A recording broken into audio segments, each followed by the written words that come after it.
Here is Jeff, the host of the Gridiron.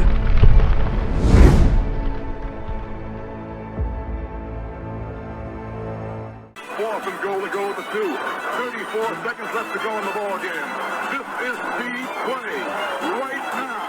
Takes the snap. Targeted goes in. Targeted all alone. And the quarterback keeps. Wow, what a call. Nobody touched him. All right.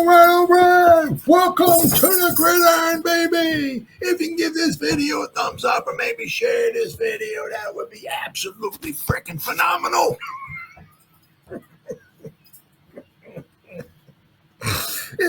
Subscribe to my channel. Thank you. If not, please go down below, hit the subscribe button, hit that bell icon. That way, next time I go live or if I put a video out, you'll be notified.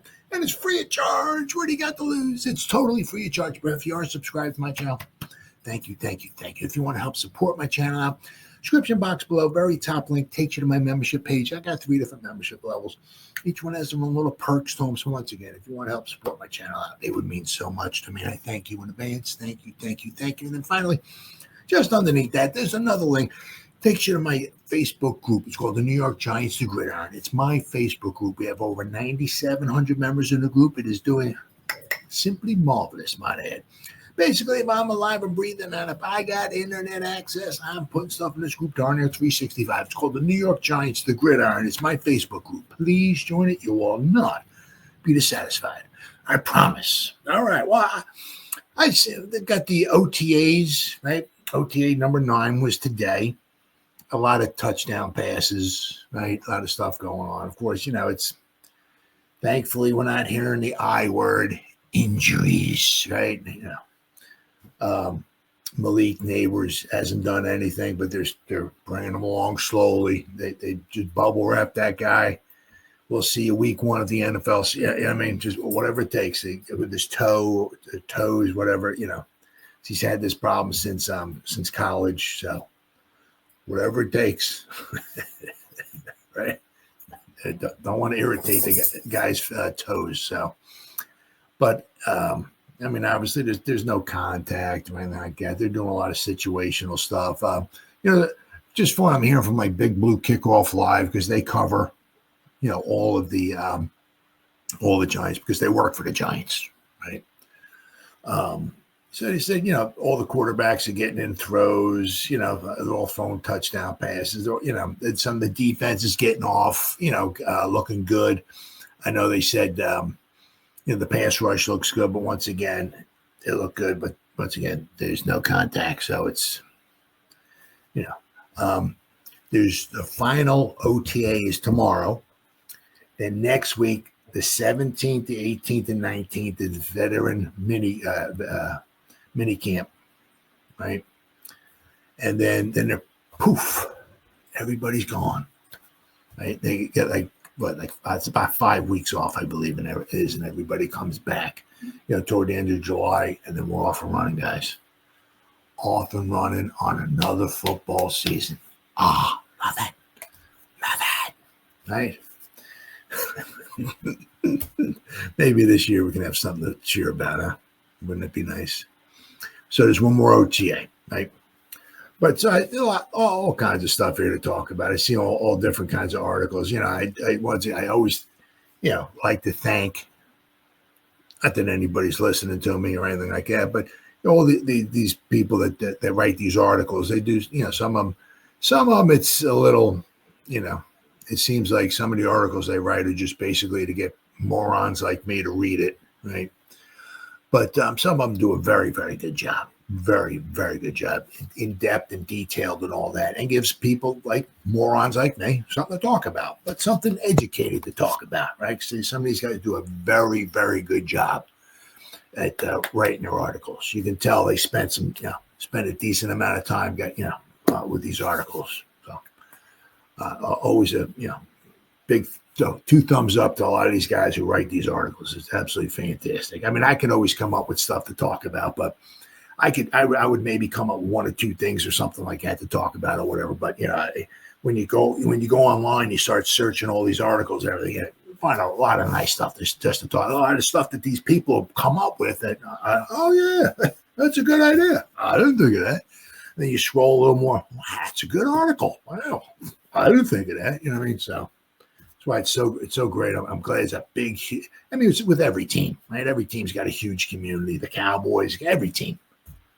You know, so 2 thumbs up to all these people who write these articles. They do a fantastic job.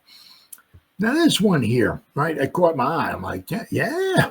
I mean, it couldn't get much harder, but said the Giants' schedule get easy. Yeah. Well, yeah, no.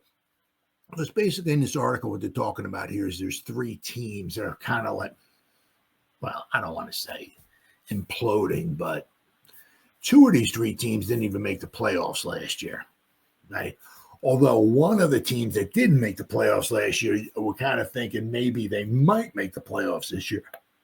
But if you start reading this article, it's like, well, maybe they may not be so good after all. So that there's like 3 these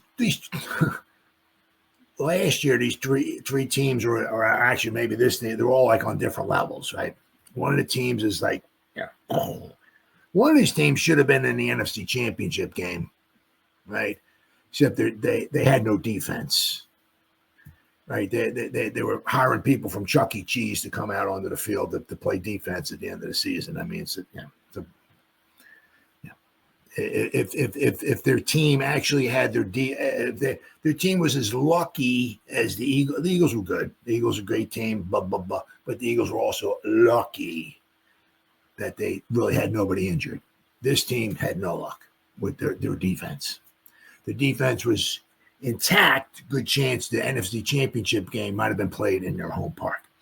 The second team that this talks about was very disappointing that they didn't make the playoffs last year. And you kind of thought that they would certainly rebound this year until you start maybe reading this article. And then the last team on this out of this article I'm going to start reading about is, they really weren't going to be probably very good. And as this offseason is unfolded, you can see that they may not be very good at all this year. So, So let me start reading this here. All right. So the Giants' brutal 2025. Who is this? G-Men HQ? Yeah.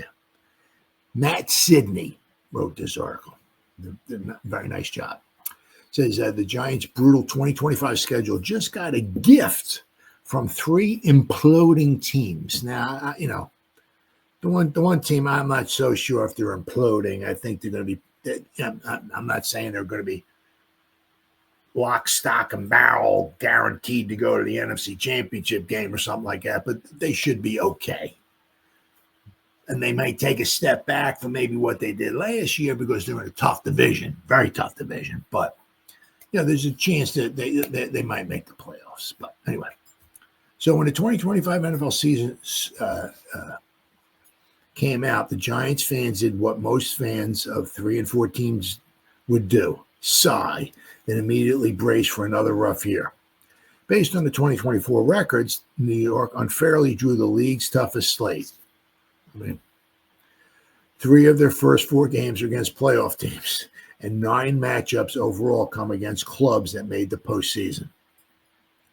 No need to be a numbers expert to know this kind of math stinks. Yep. But schedules don't always age the way they're forecasted in the offseason. Now, the one thing is, and actually, a lot of it, right, is Bob Papa talks about this quite a bit. He says sometimes it's not who you play, it's when you play them. Like, what happened with the Eagles last year, right? The last game of the season, the Eagles put a lot of their backups in. Of course, the Giants still didn't win the football game, but, right? When did you play the Eagles, right? We played in Philadelphia, right? I mean, that's just, I think Jesus Christ was walking the earth the last time the Giants won in Philly. I mean, it's been so freaking long. But he gave the Giants a chance, right? I mean, if the Giants were,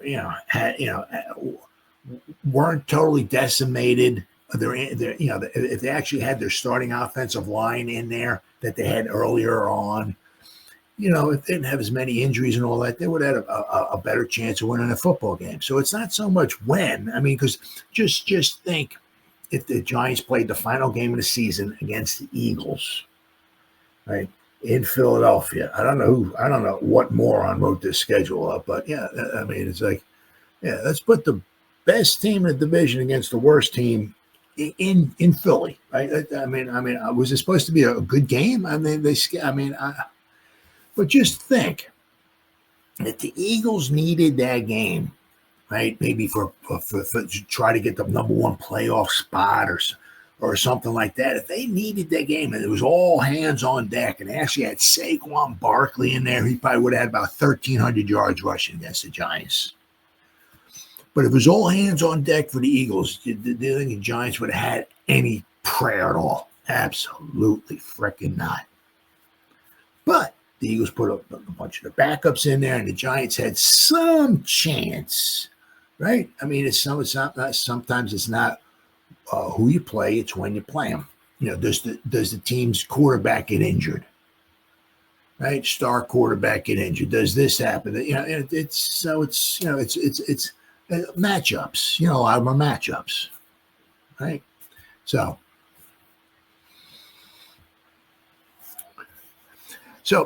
But schedules don't always age the way they're forecasted in the offseason. Jordan Dajani, hope I said his name right, of CBS Sports recently outlined the 5 teams he believes had the worst offseason in the NFL. And the Giants will face 3 of them in 2025. Interesting. It doesn't mean the road is easy. No, absolutely not. But it might not be the insurmountable climb it once felt like. Well,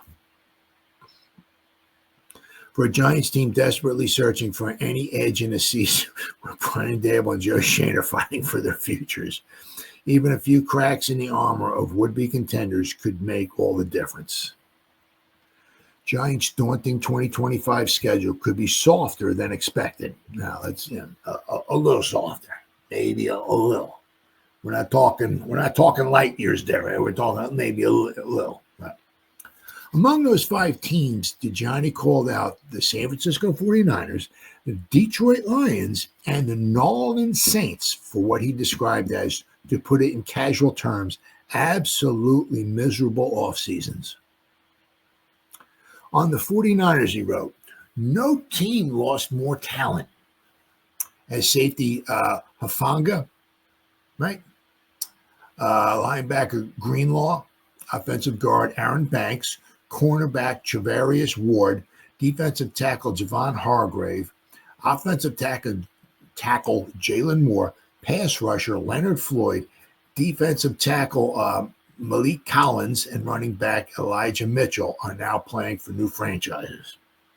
He added the team's $264 million free agent spending deficit was the largest in NFL history.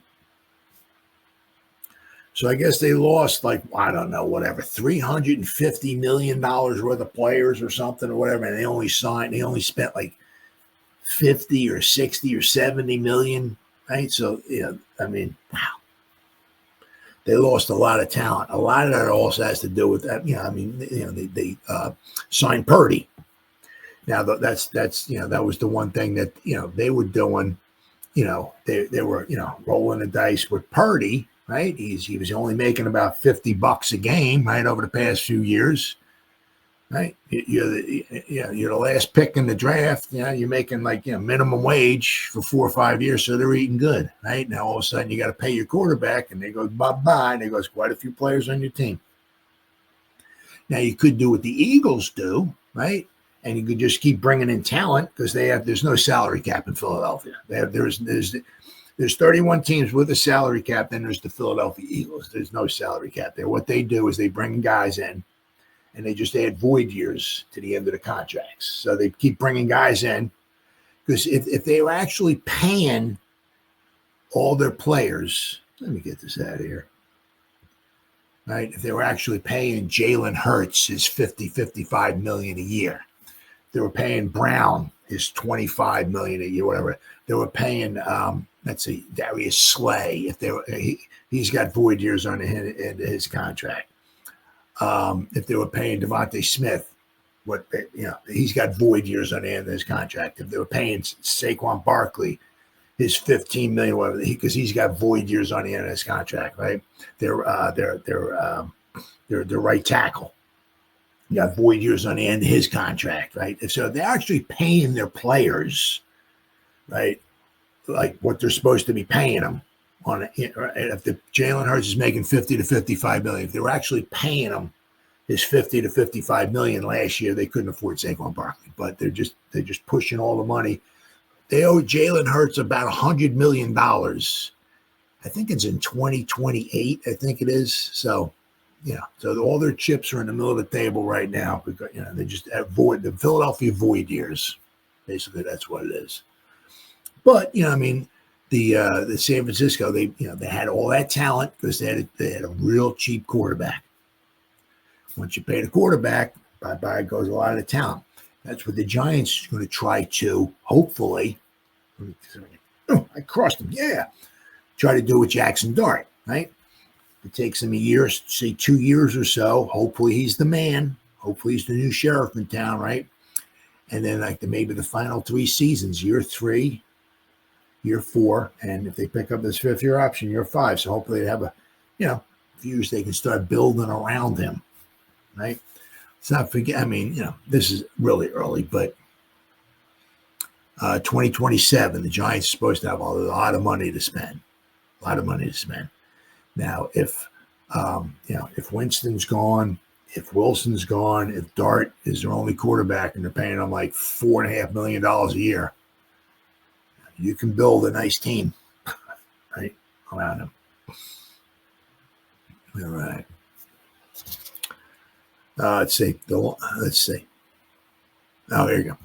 He had a $264 million free agent spending deficit. It was the largest in NFL history and raised questions about whether Brock Purdy can keep things afloat without the big 5 around him. So, there's a lot more pressure on Brock Purdy.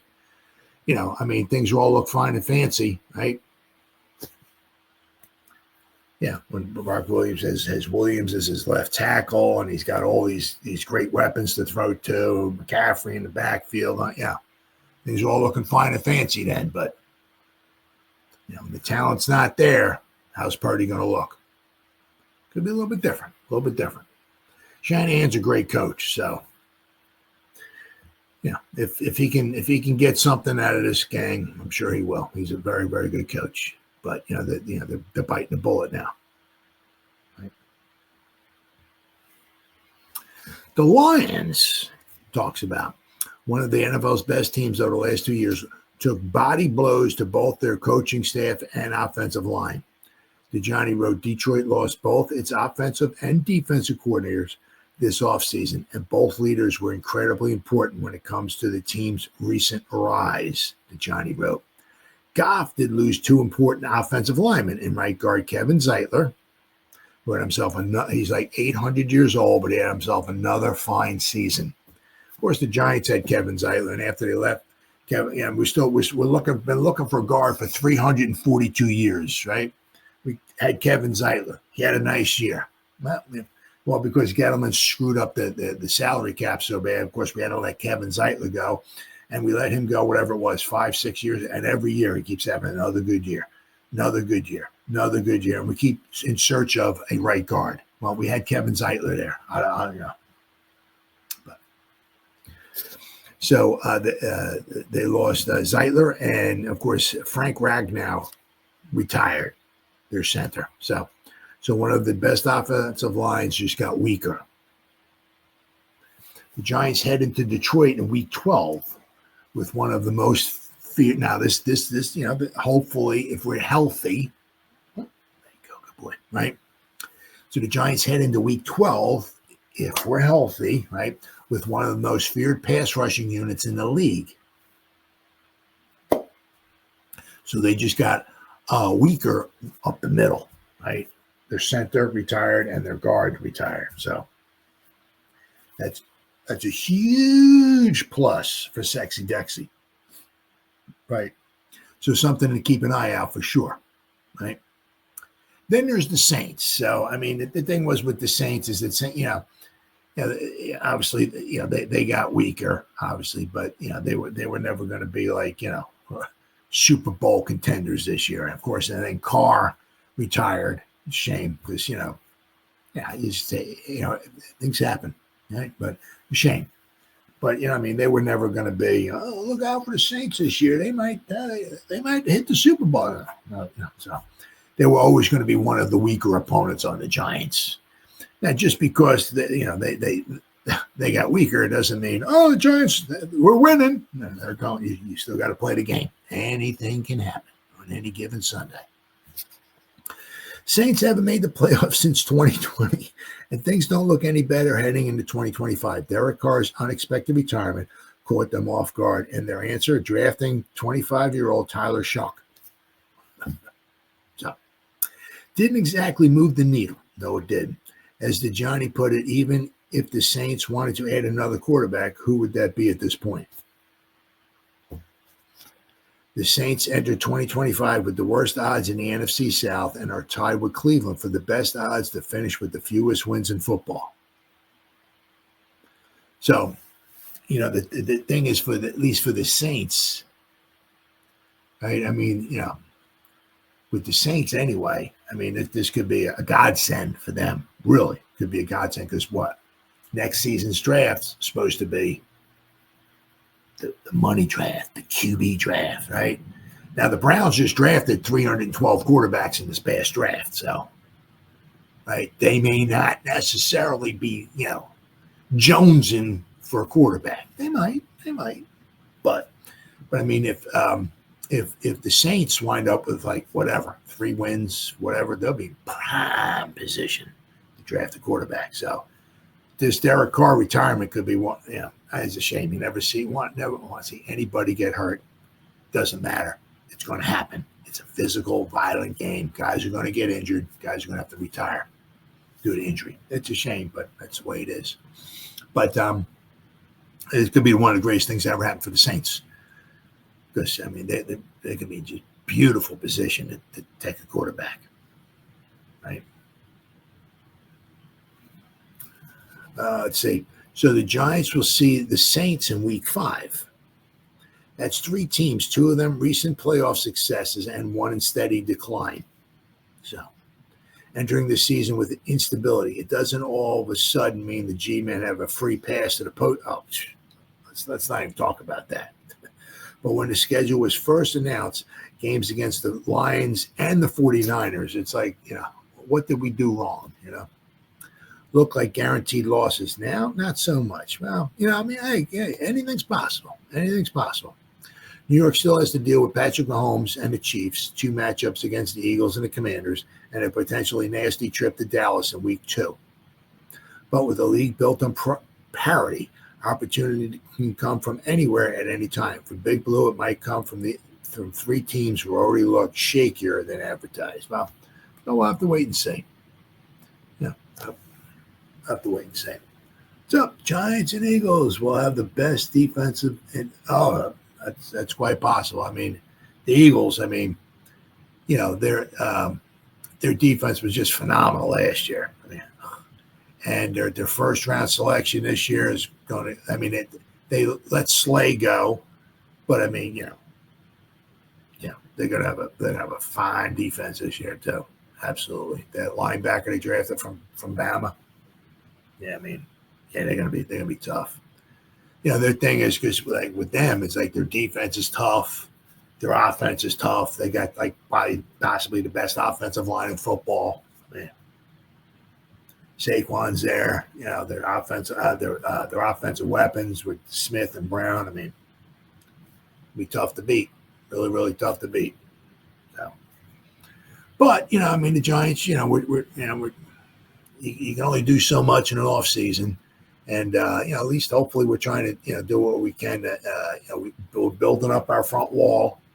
Maybe our pass rush can get to Hurts, but we need also to be able to stop the run too. So hopefully we did that this year. But we'll wait and see. We'll have to wait and see.